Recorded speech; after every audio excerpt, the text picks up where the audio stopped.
anybody comes in, it's going to take over a year for in the offense to where you need to be able to go on the field and perform at a high level. So, I mean, just from that aspect, I mean, if somebody's going to come in, if they're going to come in and walk in the start, it's probably not going to happen. Just from like having to learn the offense. I mean, it's the offense that Coach Day has set for us is, I mean, it's an NFL type of offense, and it's difficult to learn. So it takes people a while to get it down. I mean, even Dwayne, I was talking to Dwayne about it, and he's like, well, it took me over a year to even feel like I was comfortable on the field, and I felt the same way. And that's why now, after 2 years of being in this, I mean, I know what I'm doing. I'm on point with everything I do.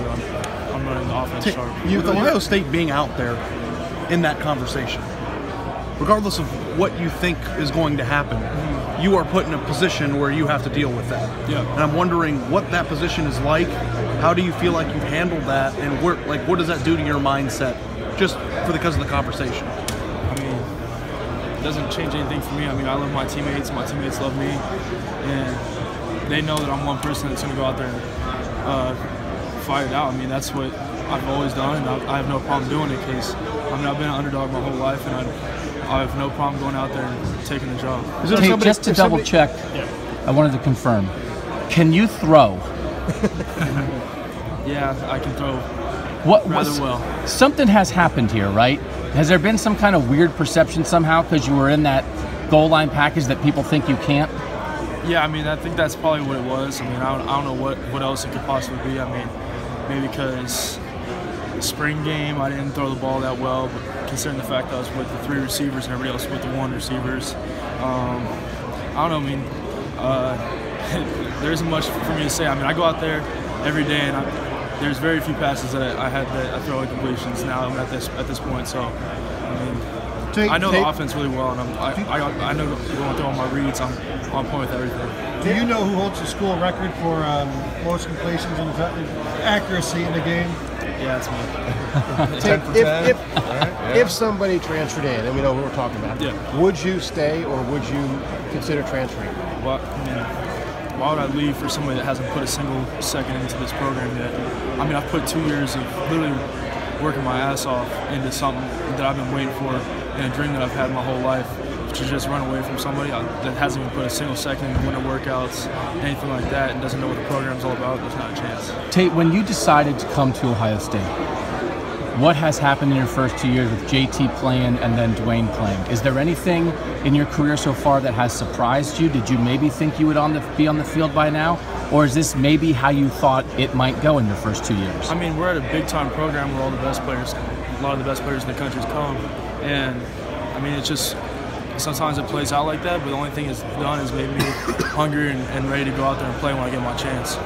Do you feel like, in your head, would this make sense to you of, you know what, you redshirted your first year behind a veteran guy, Dwayne just set every record in the book, but now it feels like it's your time coming up maybe. Is that sort of what's in your head? Yeah, I mean, at this point, I mean, I just keep getting better every single day, and I feel like it's my turn to go out there and do my thing, and I feel like I've earned that. I've worked extremely hard to get to the point where I am. You know, every year I keep climbing and getting better. So I mean, at this point, I know I'm really comfortable with where I'm at and what I can go out there and do. So I'm excited for next year. Does it bother you that there is this talk about a transfer coming in and uncertainty about the position next year and where you would fit in? Does that bother you? No, because like I've already said, I mean, it takes whoever's going to come in, because we're going to need to grab somebody regardless. Because I mean, right now it's me, Matt Baldwin. If Dwayne leaves, it's me, Matt Baldwin, and Chugs. And who knows how the quarterback room is going to play out? But we have to have 4 quarterbacks as it is. I mean, somebody has to come in, and it's going to take a while for them to learn the offense. I'm just telling you, it's not easy. It doesn't matter where you came from or what you've done. Coach Dave brings an NFL type of playbook to our offense, and it's difficult. It's not going to be something that you can just walk in and 3 months in and you're in spring ball, you think you're, oh, I'm rolling now. No, it's not that easy. I promise you. I mean, even last year in spring, there's still things you learn that you need to be able to do to get out there and go perform at a high level. And now after 2 years of being in, I mean, I'm actually like happy that I've been able to sit around and watch this for 2 years, because now I feel comfortable and I've seen everything that I've needed to see, and I feel like there's no doubt that I go out there and do really well. With what you showed this year and the opportunities you did get in this goal line stuff mostly, how much have you shown of who you are, or how much do Ohio State fans have no idea what Tate Martell is really like as a quarterback? I mean, I don't think we even scratched the surface yet, to be honest with you. I mean, just going in there to run a couple plays, I mean, and not really having the ability to go show everything that I want. I mean, it's difficult that I had to do that, but I mean, I told Coach Day and Coach Meyer that I'd do anything for this team. I told them that in the middle of the year. I said, whatever this team needs, I'll go do. And I just wanted to make sure that we were good and that I could help any way I could. But now at this point, I mean, I know when I get out there, I'm gonna go out there and show. Tate, one of the things Ryan Day likes to say is he matches personnel in terms of, or matches his offense based on the personnel he has. What would the offense look like with you at the helmet? I mean, I think we would keep a lot of the passing game stuff and add probably a lot of the zone read stuff back in and just open it up on that aspect. I mean, I don't know how much the offense will change because the offense is set. You just really change a couple things at a certain, like, I mean, to personnel and like you said. I mean, a lot of the stuff we made where we're reading the linebackers this year, which I was actually kind of happy about because that was one thing that I had to work on, which I've gotten really good at now. Is like the whole RPO, we're blocking on front, throwing off a backer, which I've gotten really good at that just through this year because that's what we've done with Dwayne. And now I feel comfortable with doing pretty much anything in our offense. So Dwayne has not announced a decision, but I think most people assume he's going to go. If Dwayne Haskins is not here next year, who will be Ohio State's starting quarterback in 2019? I will. What is your level of confidence in that belief? I've got 100% sure on that. It's like How good are you at the zone read aspect of it? You said, of course, that with you on the field, we certainly would expect that would work more back in than it was with Dwayne. How much do you think you excel at that? I mean, I've done that pretty much my whole life, so I mean, it's something that's natural for me, and I get to use my athleticism and go make plays. So I think it would definitely be something back in our offense. So if you're standing here saying you feel 100% certain you're going to be the starting quarterback, that certainly does sound like a person who is going to be here in spring football, regardless of the outside circumstances, regardless of anybody else. You're going to be here in the spring fighting to be the starting quarterback at Ohio State. Yep. Is that going to be the case? Yeah. Was there any thought before the season, maybe last summer, of transferring or anything like that? I mean, you always have to think about how, I mean, timing plays out and what could happen. So I mean, there's been times where I've had to like look at it like, how long am I going to actually sit here and wait around before I get to go get my chance? But you know, at the end of the day, I had to sit there, and the reason I have never left this school after everything that I've done and after all the time I put in is because I love my teammates. I'm gonna be honest. That's the only thing that, I mean, that's what's really kept me here at this point. And because I love my boys, like all my guys in my class, I'd do anything for them, and they know that too.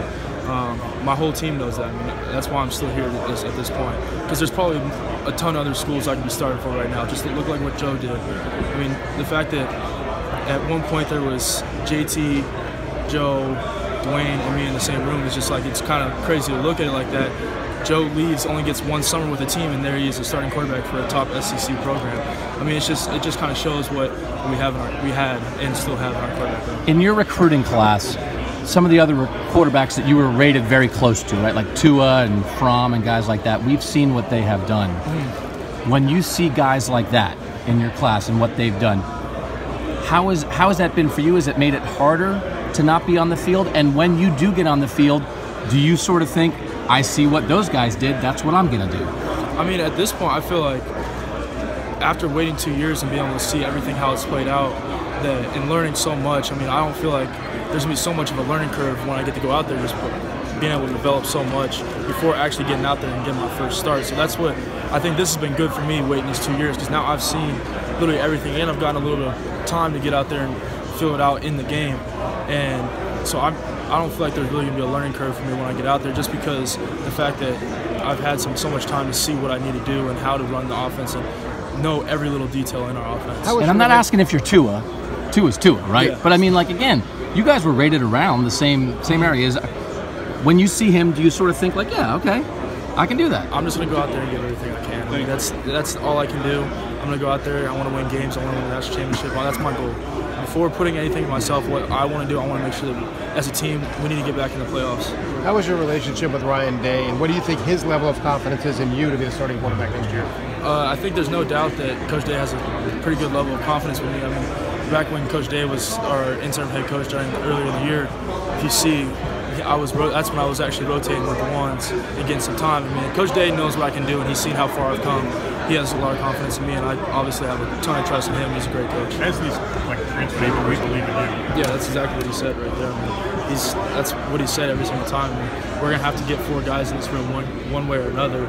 We have to have some depth, and so I mean that's never been an issue for me. I go out there, I compete, and I'll do whatever it takes to go out there and win the job. And now 2 years in, I just know that I'm ready to go out there. Tate, why do you think that you've been the constant center of transfer rumors from the second you got here? It literally has started from the second you got here and hasn't stopped.